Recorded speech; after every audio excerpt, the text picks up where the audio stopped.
My name is Stephen Sindoni, and thank you for listening to the Hollow Earth Reveal Part 2. In this broadcast, you'll hear a true account of the Norwegian sailor Olaf Jansen, who explains how his sloop sailed through an entrance to the Earth's interior at the North Pole.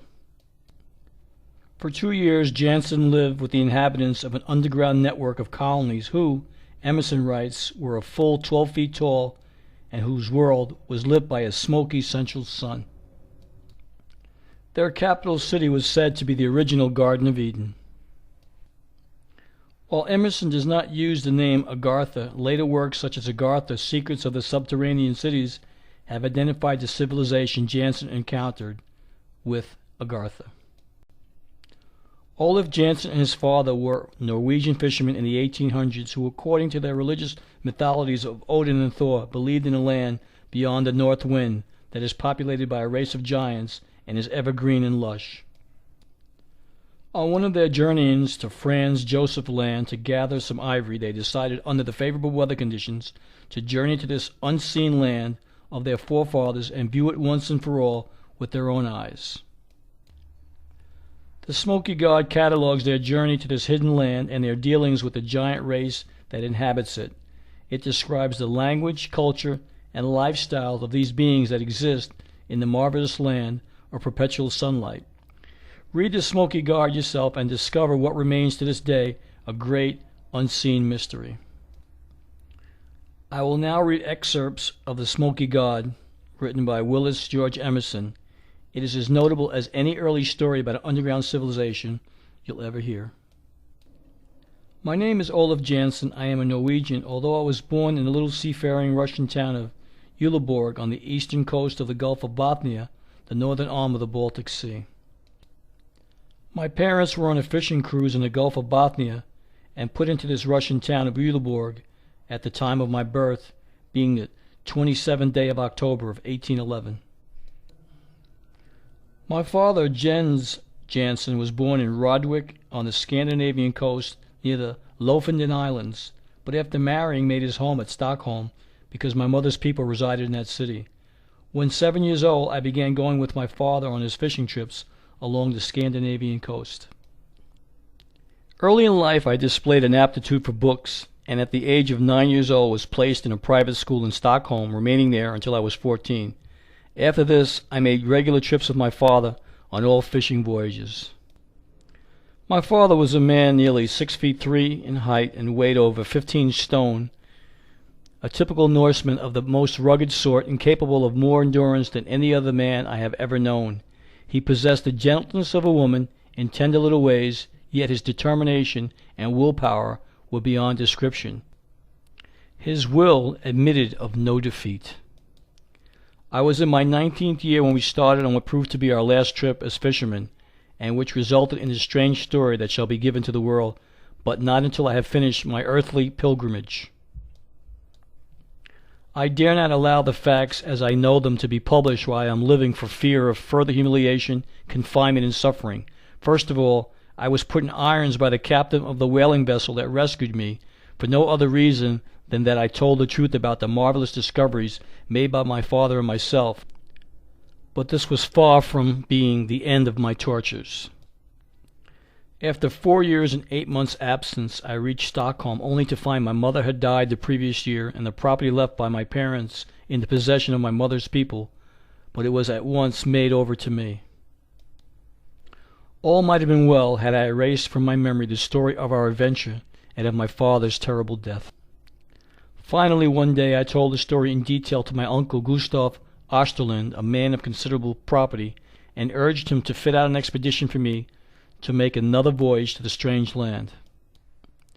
At first, I thought he favored my project. He seemed interested and invited me to go before certain officials and explain to them, as I had to him, the story of our travels and discoveries. Imagine my disappointment and horror when, upon the conclusion of my narrative, certain papers were signed by my uncle, and without warning I found myself arrested and hurried away to dismissal and fearful confinement in a madhouse where I remained for 28 years. Long, tedious, frightful years of suffering. I never ceased to assert my sanity and to protest against the injustices of my confinement. Finally, on the 17th of October, 1862, I was released. My uncle was dead, and the friends of my youth were now strangers.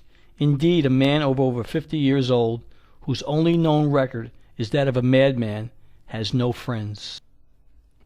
I was at a loss to know what to do for a living, but instinctively turned towards the harbor where fishing boats in great numbers were anchored, and within a week I had shipped with a fisherman by the name of Jansen, who was starting on a long fishing cruise to the Lofoten Islands.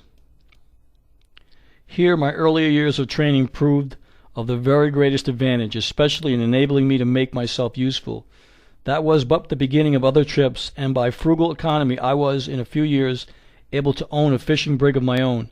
For 27 years thereafter I followed the sea as a fisherman, 5 years working for others, and the last 22 for myself.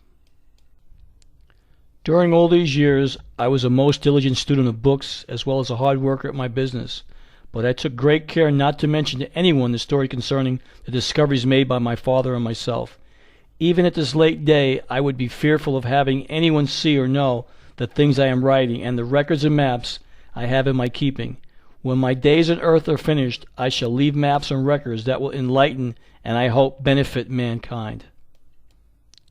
The memory of my long confinement with maniacs and all the horrible anguish and sufferings are too vivid to warrant my taking further chances.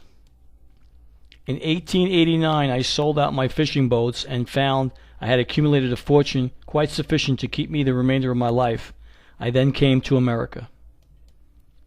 For a dozen years my home was in Illinois, near Batavia, where I gathered most of the books in my present library, though I brought many choice volumes from Stockholm.